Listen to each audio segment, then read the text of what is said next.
ورحمۃ اللہ وبرکاتہ. امید ده ټول بخیر عافیت سره. زمونږ موضوع نن د منګای خلاف د جماعت اسلامي درنه ده چې کوم په اسلام آباد کې جاری ده راولپنډۍ کې. نن درې ورځ ده.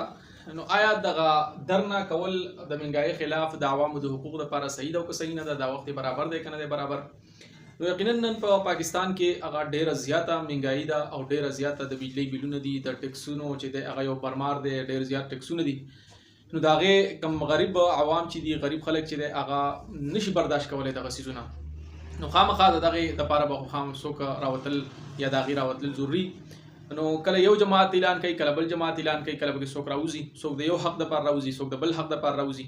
فیض آباد کې بل ورځ درنه د ټي ایل پي والا وشو، تحریک لبیک والا هغې د فلسطین پراډکټس دپاره، د اسرائیلو پراډکټس د بایکاټ دپاره چې دی هغه درنه ورکړی وه. دغه شان نور یو دوه درې مطالبات وو. جماعت اسلامي چې دی هغه د څه دپاره، هغې دوه پوینټه دي. نمبر 1 پوینټ چې دی هغه دا دی چې یاره د بجلي بلونه چې دی دا راځي، نو دا دومره زیات ولې راځي؟ بجلی بل دا ولې راځي؟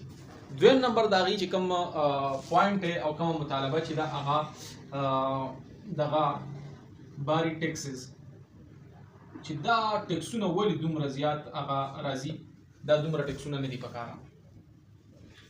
نو اوس راځو د بجلی بلونو طرف ته چې بجلی بلونه ولې دومره زیات راځي. ظاهره خبره نن سبا یو موضوع چلیږي آی پی پی، یعنی انډیپینډنټ پاور پروډیوسرز چې په نوم باندې کم یادېږي، چې نجی کارخانې چې د بجلی کمې دي هغه حکومت سره معاهدې کړي چې موږ به تاسو له بجلي ورکوو، تاسو عوامو له ورکوئ. په هغې باندې بیا چېرته خبره وکړو.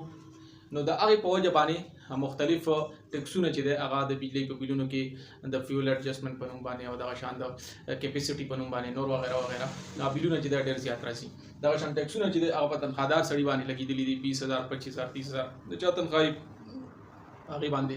نو دا ټیکسونه او دا بلونه دا د عوامو د وس نه بهر دي. ځکه چې تاسو وګورئ یو عامي سړی دی، د هغې چې 30,000 روپۍ تنخوا ده او یا 30,000 د میاشتې ګټي، په هغې پسې تا بل راوستو 20,000 روپۍ.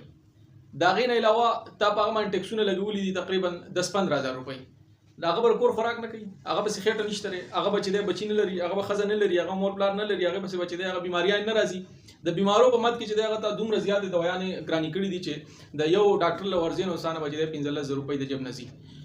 نو د دغې حقوقو لپاره دغه جماعت اسلامي والا راوتي درنه ورکوي.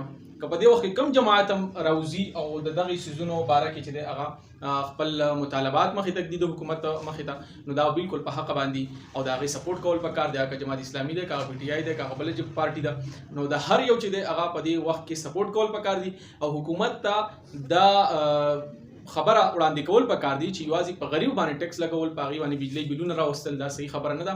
آی ایم ایف چې یوازې د غریب چې دی هغه مری نه تاوي، بلکې هغې کې شر د عوامو دپاره هم وي، خو زموږ حضرات هغه صرف د غریبو باندې د هر څه وراچي او مالداره دي ځان لي او هغه اشرافیه چې دی هغه طبقه دي ځان لي.